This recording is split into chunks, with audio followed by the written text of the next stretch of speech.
안녕하세요. 저는 시댁의 막내 아들에게 시집을 간 한 아이의 엄마입니다. 이제 막 나이 60을 바라보고 있죠. 제가 이곳을 찾은 이유는요. 어쩌면 평범할지도 모르나 경험할 때마다 가슴 아픈 사연을 가지고 있기 때문입니다. 특별한 경험이나 기적 같았던 좋은 일을 풀어내러 왔다면 참 좋았을 것을 이렇게 시작부터 암울한 기운으로 글을 쓰는 게 아쉽네요. 물론 지난 일이고 현재는 더없이 소중한 사람들과 행복한 나날들을 즐기고 있어서 홀로 그렇게 치유를 받는 중입니다. 그럼에도 불구하고 아픔이 있었던 구간 또한 저의 삶이었고 똑똑히 기억나는 한 일부가 아니겠습니까? 그래서 과거의 상처를 완벽히 잊는다기보단 조금 더 포용적인 마음으로 받아들이고 인정하는 게 맞지 않나 싶습니다.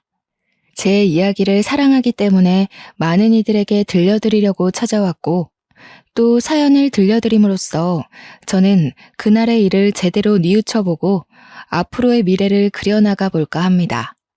사연을 들어주시는 동안 청취자분들의 귀가 즐겁길 바라며 제 이야기를 들려드리겠습니다. 제 남편 집은 증조부 때부터 지방에 위치한 화훼단지에서 원예 농원을 운영하는 사람이었습니다. 그 농원은 대대로 물려져 시댁 쪽 남자 형제들에게만 애물단지처럼 전해진 건데요.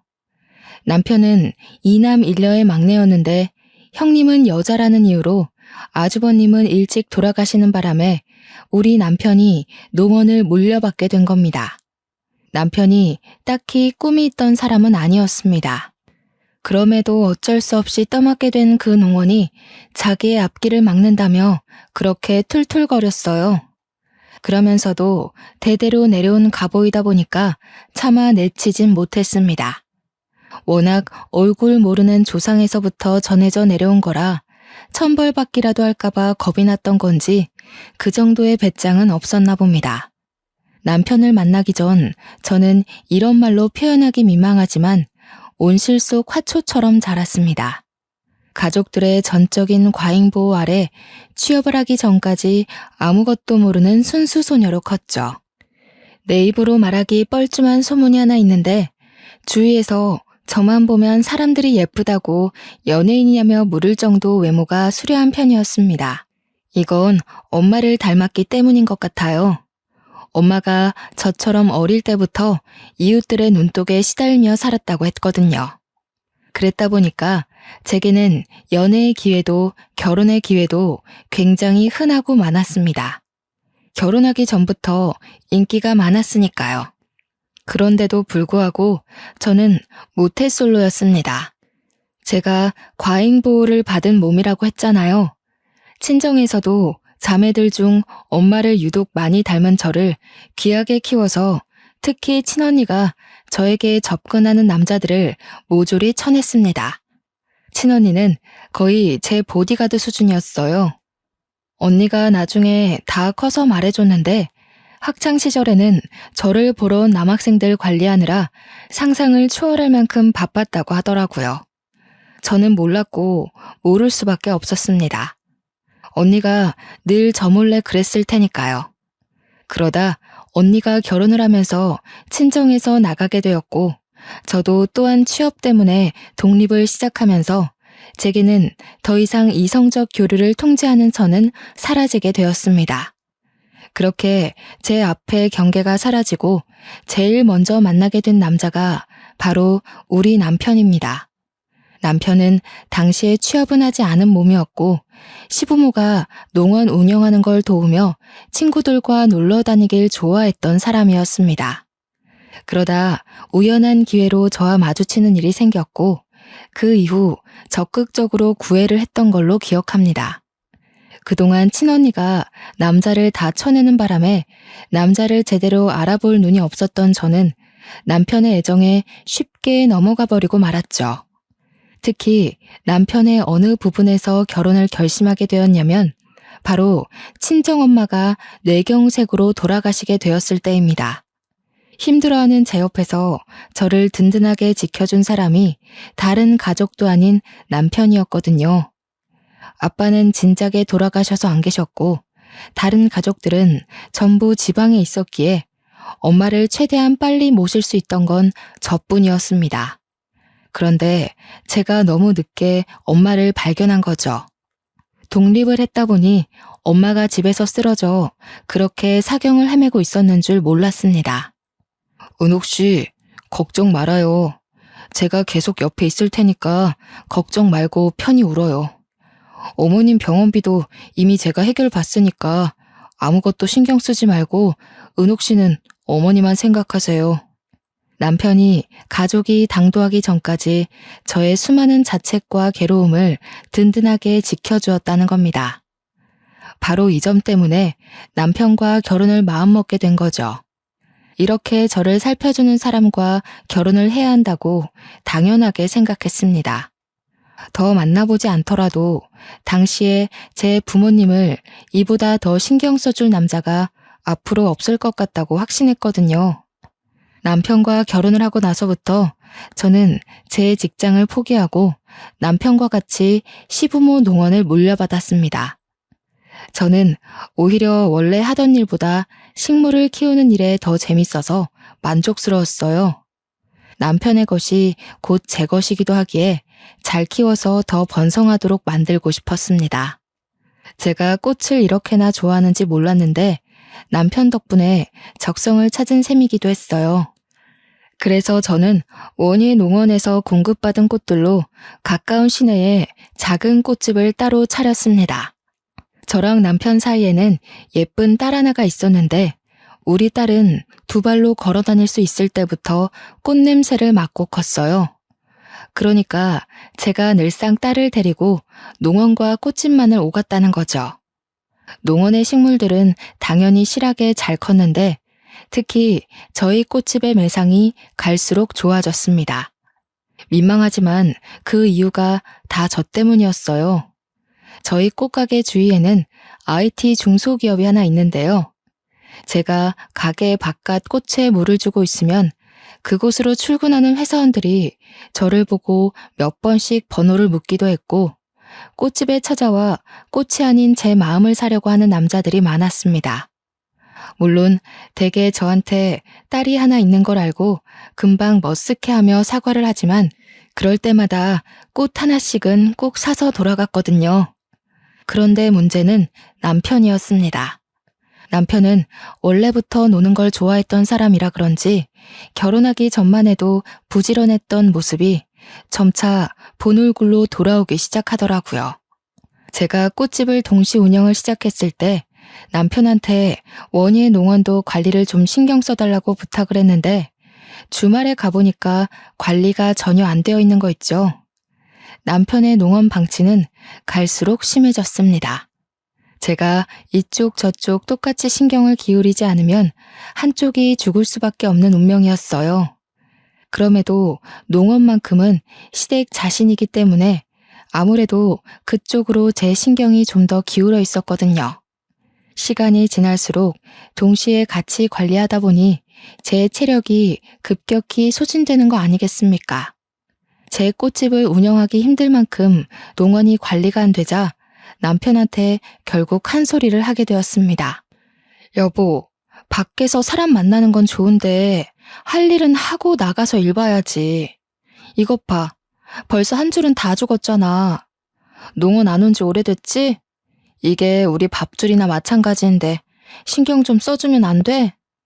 신경 쓰고 있어. 내가 식물 다루는데 소질이 없어서 그런 거지. 실력이 없는 사람한테 자꾸 일 강요하면 일이 이 모양 이 꼴로 나는 거야. 엄마 아빠도 알면서 나한테 맡긴 거일걸?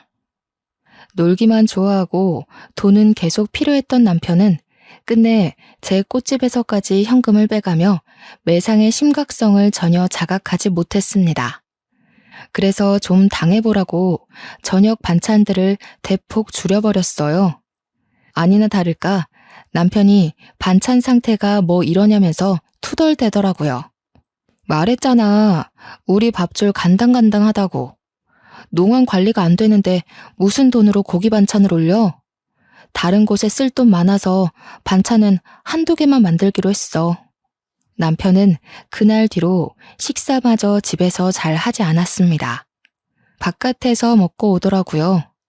한 푼이 아깝고 생계가 흔들리기 시작한 시점에서 외식이라니. 저는 결국 철부지 남편을 설득하길 포기하고 꽃집은 낮에 일찍 문을 닫고 농어는 밤에 일하며 홀로 고군분투했습니다. 남편이 같이 일을 좀 도와주면 수월할 텐데 저는 하다 더는 체력 고갈로 일이 너무 힘들어서 결국 사람까지 뽑아 농원에 힘을 쏟았습니다. 남편은 그걸 보고도 코웃음만 치더군요. 혼자서 잘할 수 있겠는데 뭘 돈까지 쏟아붓냐고. 그럴 돈 있으면 자기 달라고 하는 거 아니겠습니까? 무시했지만 역시 사람을 쓰더라도 애까지 있는 입장에서 양쪽을 혼자 관리하는 건 너무 버거운 일이더라고요. 저는 3달 만에 단념하고 원예 농원만이라도 살리기 위해 꽃집은 접었습니다. 다른 남자들은 제가 유부녀인데도 관심을 주면서 만나고 싶어 하는데 남편은 정작 저한테 관심이 차차 사라졌어요. 남편의 본색을 몰랐을 땐 사람이 변했다고 생각했습니다. 결혼 전만 해도 제게 누구보다 슈퍼맨이었던 남자인데 어떻게 결혼하자마자 태도가 달라질 수 있는 건지. 같은 사람이 맞나 싶을 정도로 저는 남편의 본색을 몰랐죠. 하지만 그 본색을 알기까지 그리 오래 걸리지는 않았습니다. 시부모가 남편을 대하는 태도도 그렇고 한 번씩 남편 때문에 꽃집을 찾아왔던 남편 친구들을 보니 남편이 한량이라는 게 눈치가 채지더군요. 누굴 탓하겠습니까? 결혼을 너무 빠른 시일에 결심을 했던 제 탓이죠. 저도 일만 하고 스트레스 풀 때는 없이 쌓이기만 하다 보니 한 번은 열이 너무 받더라고요. 그래서 남편한테 하소연을 해본 적도 있었습니다. 나도 한때 잘 나가는 여자였어. 당신 이렇게 무시할 만한 여자 아니라고. 아직도 나한테 주변에서도 번호 달라고 젊은 남자들이 그러는데 당신은 내가 눈에 안 보여? 밖에 놀러만 다니고 왜 나를 외롭게 만들어? 아, 당신이 꽃같이 생기 넘치고 젊을 땐 죽어도 가지기 힘든 트로피 같은 존재라고 생각해서 그랬나 보지. 결혼하고 보니까 당신도 별거 없더라고. 지금 보면 점점 늙어가는 당신 외모가 연예인만큼 특출나게 이쁜 것도 아니고 성격도 그저 그래. 수더분하기만 한 게 약간 질린다고 해야 될까? 여자가 여우처럼 톡 쏘는 맛이 있어야지. 뭐라고? 지금 그게 와이프한테 할 소리야? 이렇게 변할 거면 그렇게 잘해주지 말았어야지. 나는 당신이 그 어떤 남자보다 내게 든든한 가족이 되어줄 거라고 믿었단 말이야. 남한테 내 인생을 거는 게 얼마나 큰 마음을 먹어야 되는지 알아? 세상에 나 좋다는 남자들 차고 넘치는데 그럼에도 고작 당신을 선택했던 건 단지 듬직함 때문이었어. 그래, 아직도 네가 꽃 같은 줄 아니까 그런 자만심을 보이는 거겠지. 남들이 이쁘다고 말하는 것도 다 당신 듣기 좋으라고 하는 말이야. 아니면 나처럼 못 가져서 안달난 이쁜 트로피를 갖고 싶어하는 남자거나. 당신 그런 달콤한 말에 속아 넘어가면 어차피 또 나 같은 남자 만날걸? 남편과 다툼을 벌인 그날 남편은 또 집을 나가버렸습니다. 저도 그날 밤 남편에게 연락도 해볼 생각 않고 울기만 했죠. 저도 참 미련했던 게 남편이 아무리 모질게 저를 대해도 연애 시절 다정했던 남편에게 정을 줘버린 저는 그렇게 남편을 향한 미련을 놓지 못했습니다. 딸이 보기에도 제 삶이 참 비루해 보였나 봅니다. 한날 사춘기가 되자 저한테 가리지 않고 직접 묻더라고요. 엄마, 아빠가 저렇게까지 나오는데 아직도 아빠가 좋아? 갈라서고 싶은 생각 없어? 나는 엄마가 아빠랑 이혼한다고 하면 무조건 찬성이야. 그리고 무조건 엄마 따라갈 거고. 이혼은 무슨... 아빠가 저래 보여도 뒤에서 엄마 다 챙겨줘. 그런 거 신경 쓰지 말고 너는 너 공부에만 집중해. 우리 딸 잘 되는 게 엄마한테 제일 큰 위안이야. 딸의 설득에도 저는 늘 남편 편이었고 남편을 믿었습니다. 하지만 그렇게 버틴 결과가 결국 이혼이 될 줄은 몰랐네요. 더는 남편의 행실을 참을 수 없게 만든 사건이 하나 있었는데요. 주변에 중소기업이 있다고 했잖아요. 남편이 거기 여직원이랑 바람이 났더라고요. 남편은 쪽팔린 줄도 모르고서 저한테 당당하게 이혼까지 요구를 했습니다. 그럼 나랑 우리 초이는? 당신한테 우리는 여태 뭐였어? 짐이었니? 어떻게 가족에 대한 생각을 눈꼽만큼도 안 할 수가 있어. 초이 앞에서 부끄럽지도 않아? 그러니까 초이 앞에서 더 망신당하기 전에 이혼하자고. 당신 내 얼굴 보면서 계속 살 수 있어? 딴 여자랑 지지고 볶는 거 다 알면서도 용서할 수 있어? 어차피 이렇게 살아봤자 우리 서로 속만 버릴 뿐이야. 조용히 갈라서자고. 그래도 저 혼자 이미 가족이 되어버린 남편을 믿고 소중히 생각하면서 참았는데 그동안 애쓰며 고군분투했던 수년이 통째로 날아가 버린 기분이었습니다. 어차피 제겐 소송할 돈도 없고 고심 끝에 제가 생각해낸 건 남편한테 합의 이혼해줄 테니까 시부모가 물려준 농원을 나한테 달라는 제안을 했습니다. 오히려 나야 좋지. 애물단지였는데 잘 됐네. 나중에 이 농원으로 딴 말하기 없기다. 초이한테는 미안하니 내가 양육비는 줄게. 초이 성인까지 1년도 안 남았으니까 그 정도는 그간의 정이라고 생각해도 될 것 같네. 남편은 집만 간단하게 챙기고서 빨리도 나가버렸습니다. 재산 분할 때문에 저 또한 집을 정리해야 했어요. 하교를 하고 돌아온 딸은 저한테 오히려 잘했다고 그날 틈만 나면 저를 안아줬습니다. 딸 앞에선 티를 안 냈지만 어떻게 아무렇지 않을 수가 있겠어요. 좀 많이 힘들었습니다. 그래서 딸 자는 사이 몰래 방을 나가 울기도 하였죠. 전 남편이 돼버린 그 자식이 양심은 있는지 정말로 알아서 양육비를 챙겨주더군요. 달에 150만 원으로 쳐서 제 딸이 성인이 되기 직전까지 총 1,000만 원을 받았습니다. 제가 참 부족한 엄마였는데도 딸은 따로 신경 쓰지 않아도 될 만큼 어른스럽고 바르게 자라주더군요. 어느새 딸이 직장인이 되었는데 들어간 회사가 결혼 정보 회사였습니다. 딸이 일을 시작한 지 얼마 안 되었다고 생각했거든요. 그런데 어느 날 거기서 결혼할 남자가 생겼다는 겁니다. 네 나이가 몇인데 벌써 결혼을 하냐고 했더니 정신없이 살아서 몰랐는데 딸이 벌써 29살이 되었더라고요. 농원 일 때문에 너무 바쁘게 살아 제 딸이 그새 30살을 앞두고 있는 줄도 몰랐습니다. 제가 절망에 빠지지만은 않고 나름 잘 힘내서 살아왔구나 싶은 걸 딸을 보고 느꼈네요. 우리 딸애가 얼마나 야무졌냐면 혼자인 저를 걱정해서 제게 대릴 사위까지 제안했지 뭡니까. 아유, 말도 안 되는 소리 하지 마라. 너희들 지내는데 불편하게 그 무슨 말이니. 혹시라도 정서방한테 그런 말해서 부담 주고 그러면 안 돼. 이미 남자친구는 오케이 했어. 시댁이랑은 아직 얘기해본 건 아닌데 남자친구 말로는 시댁 의견 신경 쓸 필요 없다고 하던데? 그냥 하는 소리지. 아무리 그래도 시댁에서 귀한 아들 남의 집 팔려가는 꼴을 내버려 두겠니? 일단 그런 건 결혼하고 나서 얘기하고 지금은 결혼 준비에만 신경 써. 저는 괜히 사위한테 피해가 될까봐 한사코 거절했는데 딸은 결코 그냥 하는 소리가 아닌 듯 했습니다.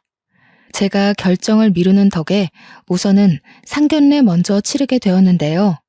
그날 사돈댁을 처음 봤는데 우리 쪽도 바깥 사돈이 없고 사돈 쪽도 마찬가지인 것 같더라고요. 상견례 자리에 사부인이랑 사위만 달랑 나와 있었습니다. 물론 이 자리에 참석하기 전 사부인께서 별거 중에 있다고 딸한테 언질은 받았거든요. 바깥 양반이 바람이 나서 그렇다는데 아직 법적인 부부라 이혼 관계는 아니라고 했습니다. 바람났다는 바깥 사돈의 얘기에 문득 제 전남편의 기억이 나서 순간 언짢았는데 사부인이 저와 같은 처지의 여자라고 하니 금세 마음이 가고 편해지더라고요. 또 사부인 성격이 굉장히 쾌활하여 상견례 자리는 생각 외로 원활히 진행되었습니다. 딸이 결혼하고 나서 본격적으로 대릴 사위 제안을 다시 했지만 저는 그때 진심으로 딸을 앉혀두고 제 마음을 전했어요. 엄마가 언제까지 너를 붙잡고 살 거야. 엄마도 그만 엄마 인생 살고 너도 앞으로 네 가정을 위해서 네 인생을 꾸려가야지. 정 걱정되면 엄마 집에 일주일에 한 번씩 들려주면 되잖니. 그리고 사부인도 혼자던데 너희 둘 다 엄마한테 붙어있으면 사부인은 누가 봐줘? 내가 엄마를 두고 어떻게 혼자 가? 있던 사람이 없으면 그 빈자리가 얼마나 큰데. 옆에서 조잘대주는 사람 있어야 우리 엄마 기운내서 살아갈 사람이라는 거 내가 무엇보다 잘 아는데 어떻게 두고 가라고. 남편이 괜찮다고 했단 말이야. 같이 살면 안 될까? 엄마가 불편해서 그래. 딸이랑 사는 건 좋은데 아무리 딸이 사랑하는 사람이라지만 엄연히 남이지 않니. 마냥 아들 같다는 마음으로 24시간을 함께하는 건 좀 부담이 되네. 딸은 그제서야 제 제안에 납득을 하였습니다. 저와 떨어지는 것과 홀로 두는 걸 무척이나 속상해했지만 끝내 저의 뜻을 따라주었고 시댁으로 합가를 하게 되었죠. 그러자 딸이 그럼 남자라도 만나라고 자기 회사에서 최고로 좋은 남자 선별해 줄 테니까 맞선을 보라고 하는 거 아니겠습니까? 거절하면 또 엄마한테 붙어 살겠다고 할까봐 일단은 알겠다고 하고 딸을 진정시키느라 진땀 뺐어요. 그렇다고 딸이 정말로 남자를 소개시켜 줄지는 몰랐습니다. 사위와 딸이 힘보태서 함께 자리를 마련해 줬는데 나 부끄러워서 가기 싫었지만 사위가 직접 저를 데리러 오는 바람에 갈 수밖에 없었습니다. 그때 만난 남자의 첫인상은 그동안 배 나온 전 남편 때문에 남자에게 질려있던 저의 고정관념을 바사삭 깨주었는데요. 그는 저와 비슷한 동년배의 중년 남성이었고 자기 관리에 철저한 분인지 깔끔하게 수트 차림에다가 훤칠하기까지 했습니다. 좀 놀랐어요. 제가 당시 50대였던지라 제 나이대의 남성들 기준이 전 남편과 같았기에 전혀 기대 안 하고 왔거든요. 주책이겠지만 첫인상에서 벌써 오묘한 기분을 느꼈습니다. 오랫동안 식어있던 심장이 살아 움직이는 듯 했어요. 이성민이라고 합니다. 듣던 대로 참 미인이시네요. 젊을 때 인기 꽤 많으셨을 것 같은데 제가 감히 은옥 씨 성에 찰지 모르겠습니다. 그래도 오늘 시간만큼은 최선을 다해서 근사하게 모실 테니까 예쁘게 봐주셨으면 좋겠어요. 성민 씨의 말에 저는 제대로 된 소개를 하기도 전에 웃음이 새었습니다. 제가 남자 앞에서 또다시 웃을 수 있게 될 줄은 정말 상상도 못했네요. 성민 씨와 대화를 하다 보니 저는 성민 씨에게 더 마음의 문을 열 수밖에 없었는데요. 성민 씨가 이혼남이란 얘기는 사전에 들어서 알고 있었지만 저와 같은 상처가 있는 사람인지는 몰랐거든요.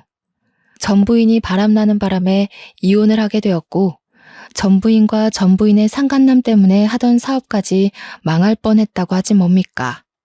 나름대로 성민 씨는 그때가 꽤 큰 상처일 텐데 초면에 저한테 고백해준 그 용기가 저는 참 마음에 들었습니다. 저 또한 성민 씨에게 제 이야기를 털어놓음으로써 비슷한 아픔을 가지고 있다는 걸 알려줬어요. 그리고 남자에 대한 반감도 없지 않아 남아있다고도 솔직하게 밝혔죠. 배우자가 불륜으로 상처를 줬다면 당연히 새로운 인연에 반감이 생길 수밖에 없다는 거 이해합니다. 하지만 꼭 말씀드리고 싶어요. 이 넓은 세상에 모든 남자가 다 악질적인 사람은 아니라는 걸요. 제가 그걸 꼭 은옥 씨한테 증명해 보이고 싶습니다. 분명히 성민 씨는 전 남편과 같이 제게 달콤한 말을 해준 게 맞습니다. 이쯤에서 하필 전 남편이 경고했던 나를 꼬시기 위해 접근하는 남자일지 모른다는 말이 떠오르더군요. 그럼에도 제가 남자를 한 번 더 믿어보게 된 건 전 남편과 다른 점을 하나 발견했기 때문이었어요. 저한테는 전 부인이 첫 여자였어요. 결혼 생활 한 1년 했는데 그 여자가 결혼 전만 해도 참 조신한 사람이었거든요. 그런데 결혼하고 나니 돌변하더라고요. 알고 보니 저와 결혼해서 돈 타먹으려고 접근한 거였지 뭐예요. 저와 닮아도 너무 닮은 상처를 가지고 있었기 때문에 성민 씨가 내민 손을 제가 잡았던 것 같습니다. 저희는 서로 낙오된 상처를 보듬어 주느라 시간 가는 줄 모르고 얘기를 했어요. 같은 아픔을 가졌다는 것 외에도 공통점이 너무 많더라고요. 전 남편이랑은 생활 습관부터 소비 습관 등등 같은 게 하나도 없었는데 이런 남자도 세상에 있을 수 있구나 싶은 생각이 들었습니다. 그게 마음이 잘 통한다는 시그널인 줄도 모르고 저희는 만남을 길게 지속해갔고 결국 성민 씨에게 청혼을 받게 되었죠. 제 인생 두 번째 남자였습니다. 성민 씨가 너무 괜찮은 사람이란 걸 알고 있고 만남을 이어온 지 4년이 되어도 한결같다는 거 압니다. 그러나 이미 전 남편한테 대인 것이 있기 때문에 또 같은 실수를 반복하는 꼴이 될까봐 선뜻 청혼에 응하기가 망설여지더군요. 그게 너무 표정으로 드러났나 봐요. 제 마음을 눈치챈 성민 씨는 제가 준비될 때까지 재촉하지 않고 1년을 더 기다려 주었습니다. 성민 씨의 일관된 마음 덕분에 저 또한 성민 씨에 대한 확신을 얻고 재혼을 결정하게 되었네요. 저희 기쁜 소식과 함께 딸에게도 기쁜 소식이 들려왔는데요. 바로 딸이 임신을 했다는 거 아니겠습니까? 너무너무 축하하지만 금세 걱정이 되더라고요.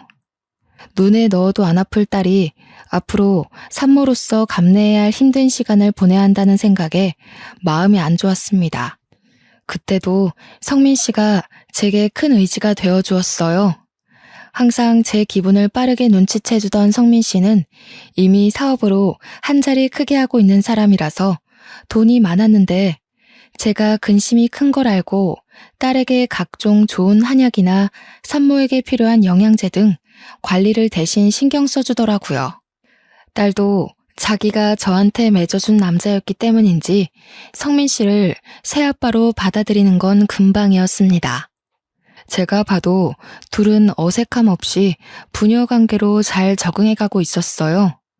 성민 씨 때문에 하루하루 제가 얼마나 소중한 여자인지 느끼며 결혼 생활을 했습니다.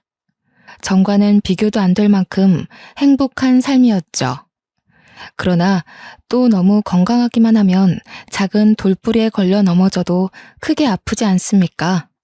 아니나 다를까 전 남편 때문에 고생했던 저의 인생도 조금씩 피고 있는 건가 싶던 시기에 심장 철렁할 불행이 닥쳐왔는데요. 그건 바로 딸의 전화로 시작되었습니다. 엄마, 어머님이 아무래도 남자 생겼나 봐. 애한테 자꾸 여자는 남자한테 대우받고 살아야 된다면서 이상한 소리를 하는 거 있지? 그것 때문에 요즘 미치겠어.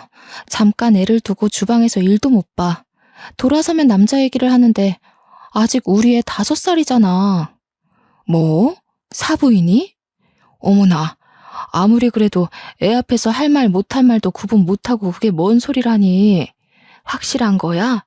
너가 잘못 들은 거 아니고? 내가 뭐하러 이런 헛소리를 지어내겠어? 어머님이 웬 남자랑 통화하면서 하는 소리도 들었다니까? 아마 그 남자랑 새살림 차릴 생각인 것 같더라고. 오늘 우리한테 소개시켜준다고 저녁에 시댁으로 데리러 올 거래.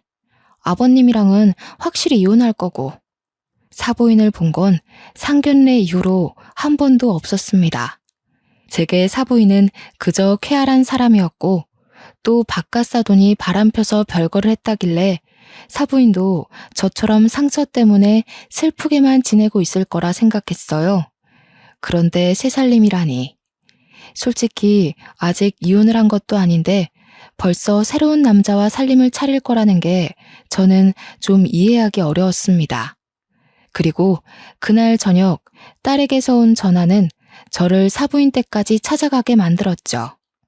엄마, 어머님께서 부른 아저씨가 방금 왔는데 나 너무 놀라서 말도 제대로 안 나오려고 한다. 아빠가 왔어. 말도 안 된다고 생각할 수도 있지만 아빠가 맞아. 처음엔 잘못 들은 줄 알았습니다. 그런데 딸이 모르는 아저씨를 보고 그런 쉰소리를 할 리가 없지 않습니까? 딸이 아빠 얼굴을 알아볼 때쯤에 제가 이혼을 했기 때문에 딸의 말이 착각일 리는 더더욱 없었습니다. 딸 못지않게 놀란 저의 과거 트라우마가 다시 비집고 올라오면서 너무 불안해졌어요. 이걸 성민 씨에게 말하자 성민 씨가 먼저 나서서 저와 함께 당장 사부인 댁으로 향했습니다. 제가 집으로 들이닥치니 놀란 사부인이 영문도 모르고 서 있었는데 그 옆으로 정말 제 전남편이 함께 있는 거 아니겠어요? 내 인생으로 모자라 내 딸 인생까지 망치려고.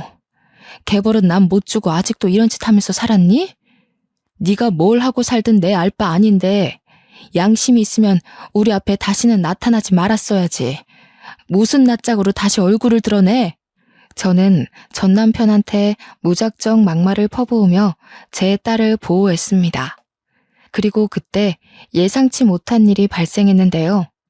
잠자코 저를 따라와줬던 성민 씨가 급발진하며 나서서 전 남편의 멱살을 잡는 거 아니겠습니까? 너 이 자식, 네가 여기 왜 있어? 또 누구 인생 망치려고 여기서 나타나? 네가 은옥 씨 전 남편이냐?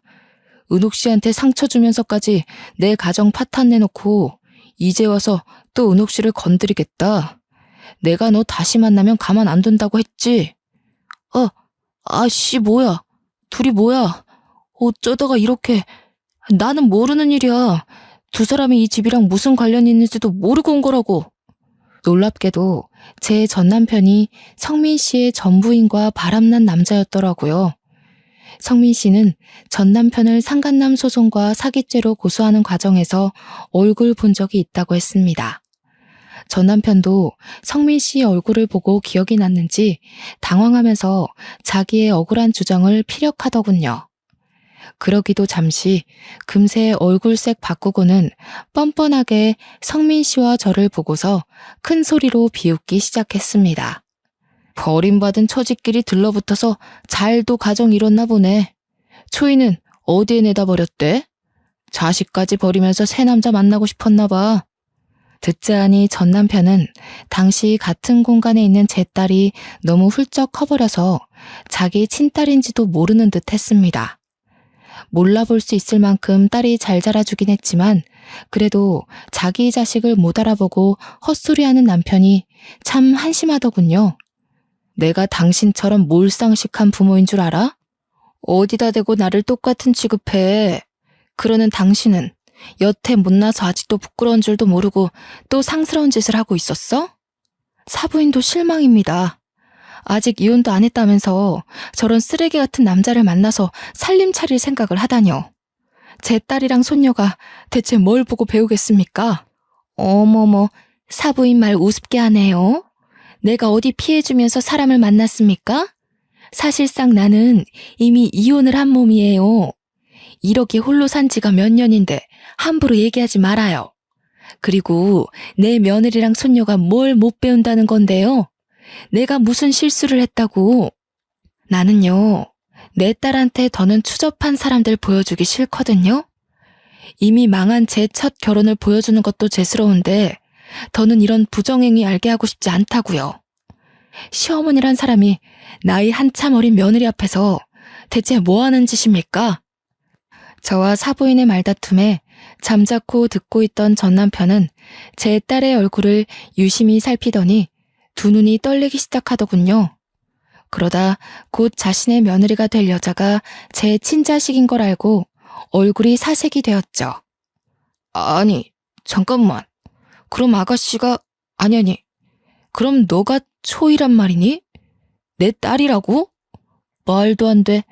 옛날에 그 촌스럽던 얼굴이 하나도 없는데 어떻게 이리.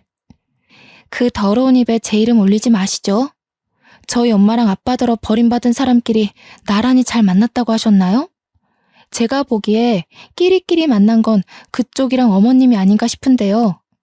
불륜을 숨쉬듯이 저지르는 사람끼리 참 잘 만나셨어요. 사이좋게 소송당하시면 되겠네요.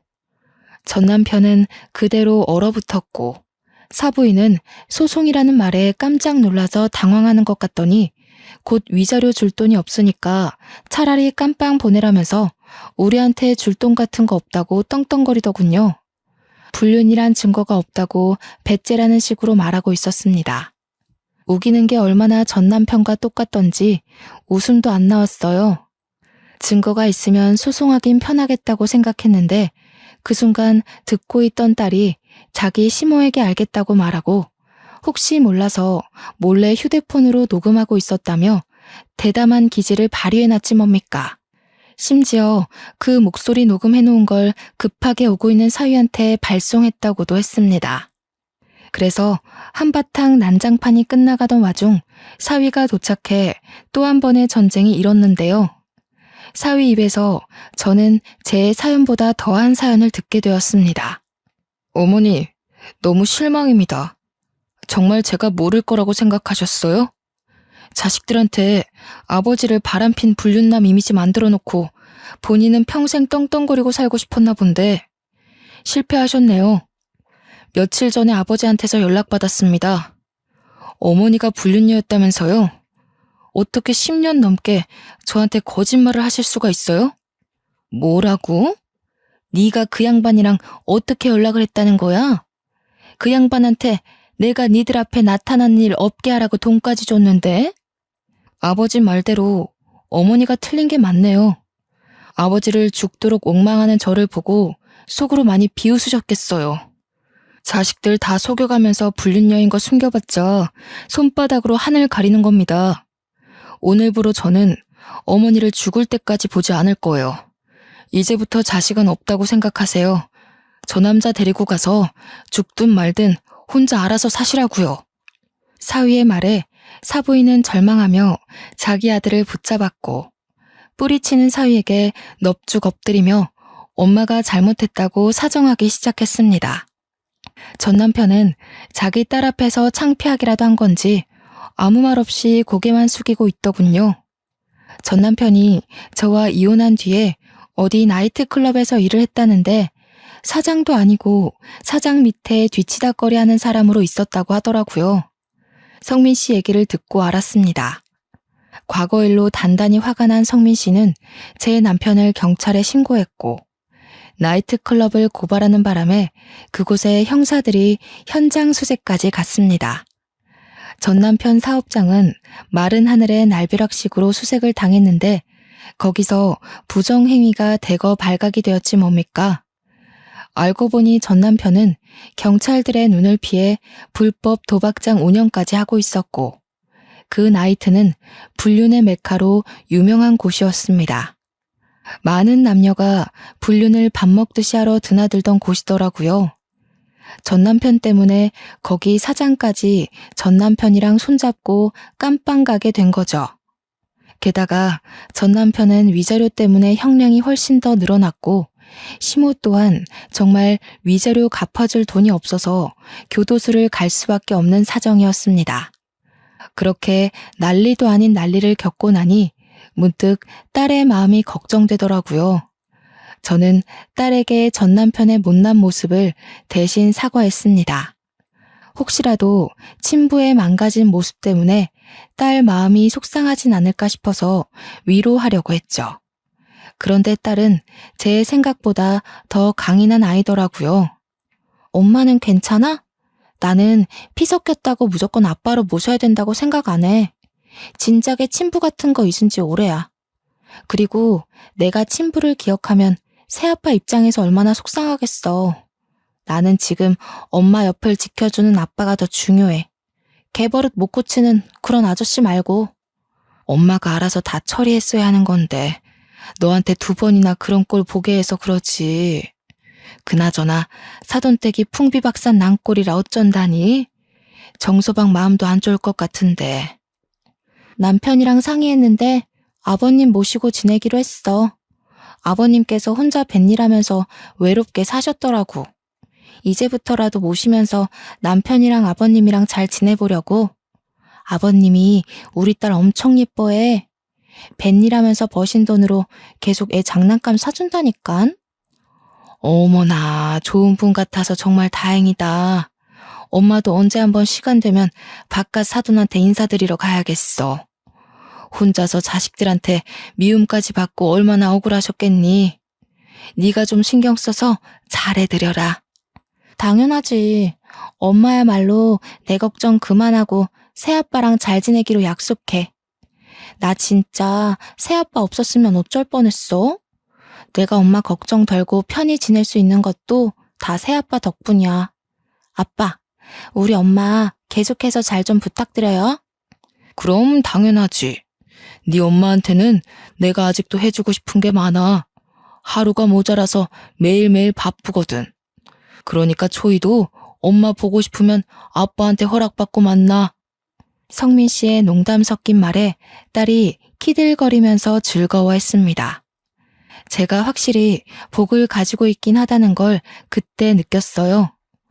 과거와 다르게 트라우마를 떠올려도 저를 살펴주고 일으켜주는 사람들이 주위에 있다 보니까 힘들었던 과거가 제법 무뎌지더라고요. 물론 기억이 흐릿해지는 건 아니었습니다.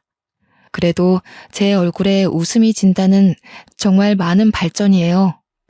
성민 씨를 만나기 전까진 딸이 없을 때 한 번씩 울고 그랬거든요.